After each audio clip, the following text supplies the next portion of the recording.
बिस्मिल्लाहिर्रहमानिर्रहीम। दोस्तों, मेरा नाम मुश्ताक खरल है और मैंने इंग्लिश, उर्दू, इंटरनेशनल रिलेशन और मास कम्युनिकेशन में एमए किया हुआ है और इसके साथ साथ एलएलबी भी। तो आज हम एक सिलसिला शुरू करने जा रहे हैं जिसमें हम आपको बहुत कम वक्त में सबसे पहले इंग्लिश और उसके बाद बाकी सब्जेक्ट्स को बेसिक चीज़ें आप लोगों को सिखाएंगे। हमारे यहाँ बहुत से गलत कंसेप्ट हैं कि इंग्लिश के जो टेंसेस हैं उनको समझने में बहुत वक्त लगता है, हालांकि ऐसा नहीं है। सिर्फ टीचिंग मेथड का जो असल इशू है। तो वीडियो स्टार्ट करने से पहले मैं आप लोगों से रिक्वेस्ट करूंगा कि सबसे पहले आप हमारे इस चैनल को, मुश्ताक खरल को, आप लोग सब्सक्राइब करें, लाइक करें। और इसके अलावा अगर आप लोगों को इस सिलसिले में कोई मालूमात चाहिए, मज़ीद उर्दू और इंग्लिश आर्टिकल के हवाले से अगर आपको कोई मवाद चाहिए, तो आप मेरी वेबसाइट mushtaqkharal.com पर भी जा सकते हैं। तो ये सिलसिला हमारा शुरू हो रहा है इंशाअल्लाह ताला। आप लोगों के कमेंट्स का भी हम इंतज़ार करेंगे और आपके कमेंट्स की रोशनी में मज़ीद वीडियोस भी तरतीब देंगे। तो आज का जो हमारा टॉपिक है वो ये है कि हम 5 मिनट में किस तरह टेंसेस सीख सकते हैं। स्कूलों के अंदर आम तौर पर देखा गया है कि जो इसको पढ़ाने का तरीका है वो बड़ा लेंथी है। जब तक लास्ट टेंस पे स्टूडेंट पहुंचते हैं वो पहला टेंस उनको भूल चुका होता है। और पढ़ाने का तरीका कार भी इस तरह है कि स्टूडेंट अभी सीख ही रहा होता है, अभी समझ रहा होता है, ओरिजिनल चीज़ को सीख रहा होता है, लेकिन उसे ख़ास समझ नहीं आती, कंफ्यूज हो जाता है। तो हम आपको एक बड़ा सिंपल सा तरीका बताने जा रहे हैं।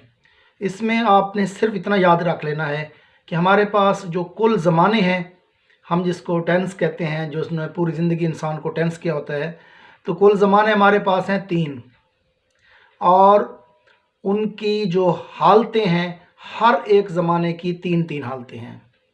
एक जारी की हालत है, एक सादा की हालत है। आमतौर पर मुतलक कह के स्टूडेंट को और भी परेशान किया जाता है। तो एक जारी, एक सादा और एक मुकम्मल।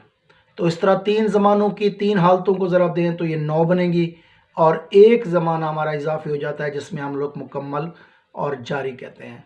बाकी हमारे पास ज़माने हो गए 3, हालतें हो गई 10 और जो हमारे पास फॉर्म्स हैं वो बुनियादी तौर पर तो 3 फॉर्म्स हैं, लेकिन आईएनजी की फॉर्म के साथ हम उसको चौथी फॉर्म भी कहते हैं।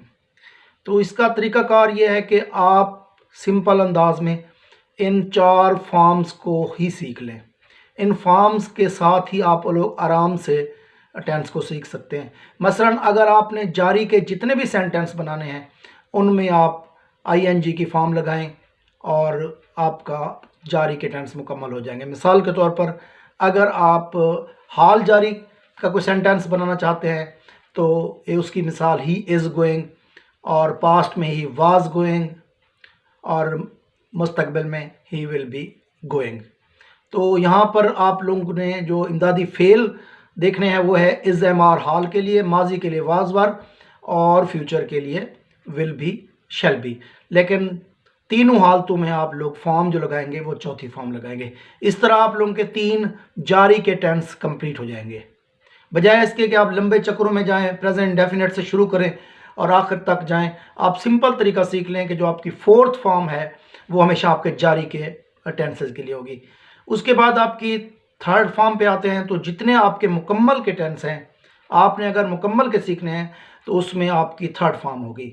मसलन हाल के लिए आप लोग हैज़ हैव का इस्तेमाल करेंगे, माजी के लिए हैड का इस्तेमाल और मुस्तकबिल के लिए विल हैव और शैल हैव का इस्तेमाल करेंगे, लेकिन फॉर्म सबके साथ 3rd ही इस्तेमाल करेंगे। तो ये बात आप जहन में रख लें कि आपके मुकम्मल के, परफेक्ट के जितने टेंसेस हैं उनमें आपकी फॉर्म जो है वो 3rd लगेगी।